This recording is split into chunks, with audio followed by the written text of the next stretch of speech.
selamat siang Ibu dan teman-teman. Perkenalkan, nama saya Maria Dorjevina Anissa OB, program studi ilmu komunikasi semester 4.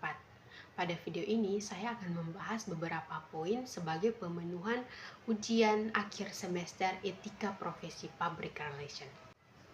Ada 3 indikator yang akan saya bahas dalam video ini. Yang pertama, mengapa si orang pro harus memahami kode etik jurnalistik? Si orang praktisi PR harus memahami kode etika jurnalistik karena mereka sering berinteraksi dengan media dan jurnalis melalui menjalankan peran mereka.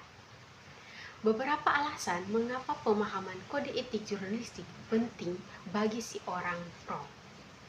Yang pertama, menghindari konflik kepentingan kode etik jurnalistik, mengatur independensi dan objektif jurnalistik. Lalu yang kedua, menjaga kredibilitas. Dengan memahami batasan-batasan etika dalam praktis jurnalistik, Prof dapat membangun hubungan yang konstruktif dan saling menghormati dengan media. Lalu yang kedua adalah meningkatkan efektivitas komunikasi. Pengetahuan tentang kode etika jurnalistik membangun Prof menyampaikan informasi dengan cara yang selaras dengan standar profesi media. Lalu yang berikut ada menjaga kepercayaan publik. Ketika Prof memahami dan menghormati kode etik jurnalistik, mereka menunjukkan komitmen terhadap transparansi dan integritas. Ini membangun kepercayaan publik terhadap organisasi yang akan mewakili. Lalu indikator yang kedua adalah mengapa seorang profesional PR atau humas perlu memperoleh pengakuan resmi atas kemampuan dan eksistensi mereka sebagai profesional.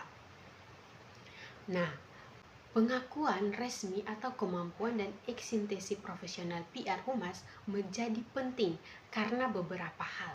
Yang pertama ada legitimasi profesi. Legitimasi profesi adalah pengakuan resmi seperti lisensi atau sertif memberikan legitimasi kepada praktisi PR sebagai profesional kompetitif beretika. Lalu yang kedua ada standar kualitas. Standar kualitas seperti proses pengakuan resmi biasa melibatkan pemenuhan standar kompetisi dan etika profesi.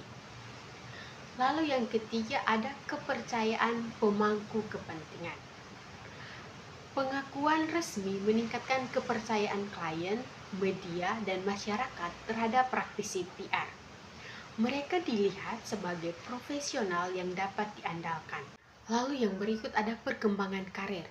Pengakuan resmi membuka peluang karir yang baik bagi praktisi PR, termasuk peluang untuk promosi, kenaikan gaji, dan penugasan yang lebih kompleks. Lalu ada juga perlindungan profesi.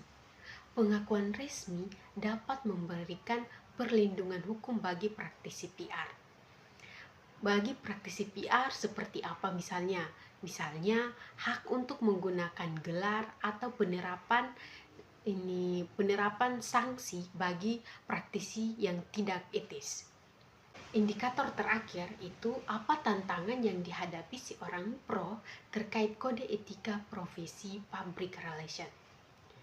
Nah, beberapa tantangan yang dihadapi si orang pro terkait kode etika profesi public relation diantaranya adalah sebagai berikut. Yang pertama, benturan kepentingan. Praktisi PR sering dihadapi pada situasi di mana kepentingan klien atau organisasi mereka berbentur dengan kepentingan publik. Menjaga keseimbangan etik dapat menjadi tantangan. Lalu tantangan yang kedua itu permintaan tidak etis. Klien atau manajemen terkadang meminta praktisi PR untuk melakukan tindakan yang bertentangan dengan kode etik, seperti menyebarkan informasi yang menyesatkan atau menutupi kesalahan. Lalu tantangan yang berikut adalah perkembangan teknologi. Seperti yang kita lihat sekarang, kemajuan teknologi komunikasi membawa tantangan baru seperti masalah privasi data. Sekarang, masalah privasi data tidak menjadi hal yang tertutup lagi.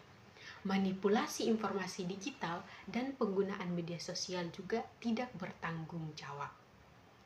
Lalu tantangan yang terakhir adalah kurangnya pemahaman publik. Terkadang masyarakat kurang memahami peran dan tanggung jawab etis praktisi public relation. Sehingga apa? Sehingga menimbulkan salah satu perspektif dalam etika. Nah, itu adalah beberapa indikator yang saya bahas dalam video ini sebagai pemenuhan ujian akhir semester etika profesi public relation. Sekian dari saya, terima kasih.